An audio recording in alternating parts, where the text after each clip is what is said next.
Psychologists know that the human mind, or brain, if you'd rather, is very much wired into duality, as in right, wrong, up, down, left, right, night, day. And you have to live in a dual way to survive in our world the way it is. You have to be able to judge whether something is dangerous or not. You have to be able to say, I'm comfortable with that and I'm not comfortable with that. But where the situation goes wrong is when we try to apply it to issues such as the soul.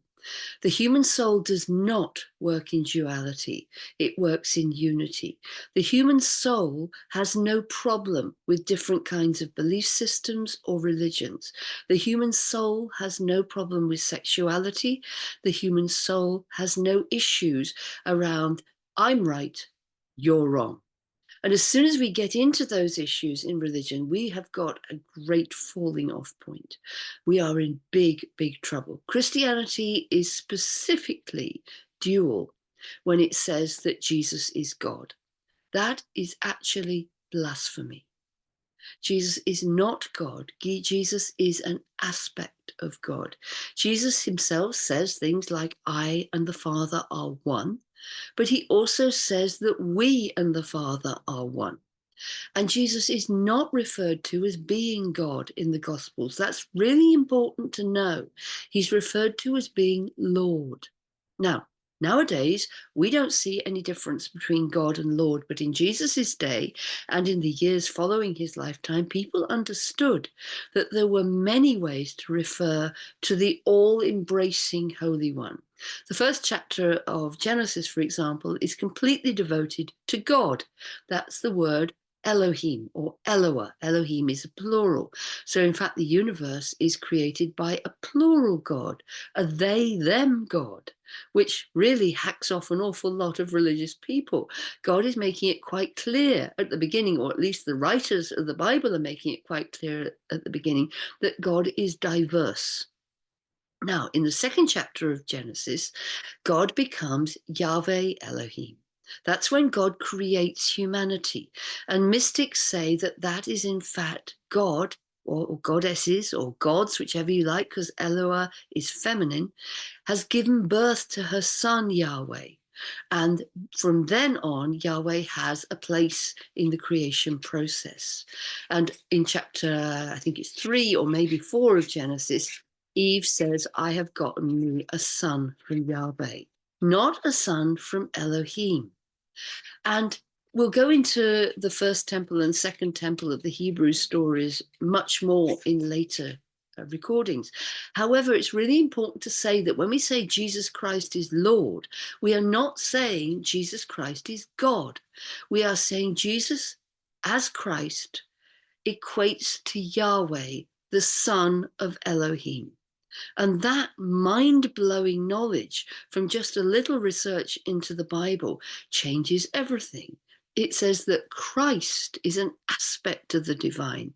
Jesus is the human, living, definitive, but limited in time personification of the divine. And Jewish mysticism tells quite clearly that there is always a Messiah alive in the world. Always an anointed of the Holy One who's alive in the world. Now, whether you believe that or not is kind of irrelevant. It's important to believe that other people do. And it's also important to believe that there are many, many pathways to God. I love the Christian pathway as long as you can do it as a mystic. If you do it in the dual way, which is, I am the way, the truth, the life, nobody comes to the Father except through me, which is only one interpretation of that Greek line in the Gospel of John, then you're starting to say, I'm right, you're wrong. And that is something that Jesus himself did not do. Jesus was very clear that the outsider, the people who believed in other gods or faiths or religions, were actually quite frequently far wiser than the people who believed in the Hebrew God. When it came to the centurion who came and asked for help for his son or service, he said, I have not found faith like this in all of Israel. So the thing we must do as beginners in Christianity is understand this is our faith, and it's a good faith. But the second we wire it into duality and start saying it's the only faith and you are wrong, we are actually breaking exactly what Jesus was trying to teach us, that we are all children of the Father. And just briefly, to call God Father in those days was dynamically, scandalously different. Up until then, God had been Master or Lord. For Jesus to make it a familial name, he used the word Abba, which is more like Papa or Daddy than Father, was dynamically different in those days. Nowadays, it's absolutely fine to call God Mother.